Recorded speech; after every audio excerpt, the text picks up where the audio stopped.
First of all, up to this point, Australia is part of the nuclear-free South Pacific. And I think this is actually a great value to the people in Australia. Now, armed with nuclear submarine to be produced locally in Australia, unfortunately, Australia and the Australians will lose that privileged status. Meaning, armed with nuclear submarine, Australia itself will be a target for possible nuclear attacks in the future. Can I just stop you there? Victor? Australia will be a target for nuclear attack from whom? You do not need to know whom it will be, but as a logic, no one wants to target any nuclear-free zone, which now includes Australia. Australia has said it will not be carrying nuclear weapons. These are nuclear-powered submarines, as indeed China has. But we're not talking about nuclear weapons. So how is it a target? Listen, do you really believe you can trust what Washington or even what London say?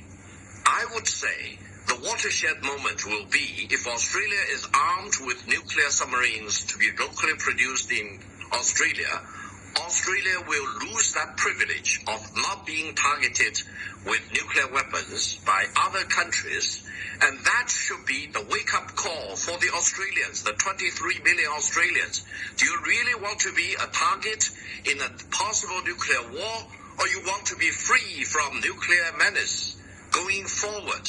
It is extraordinary, isn't it, that you're talking about nuclear war and attacks on Australia. Now, do you believe what you're saying echoes what the Chinese government believes as well, that Australia is a target?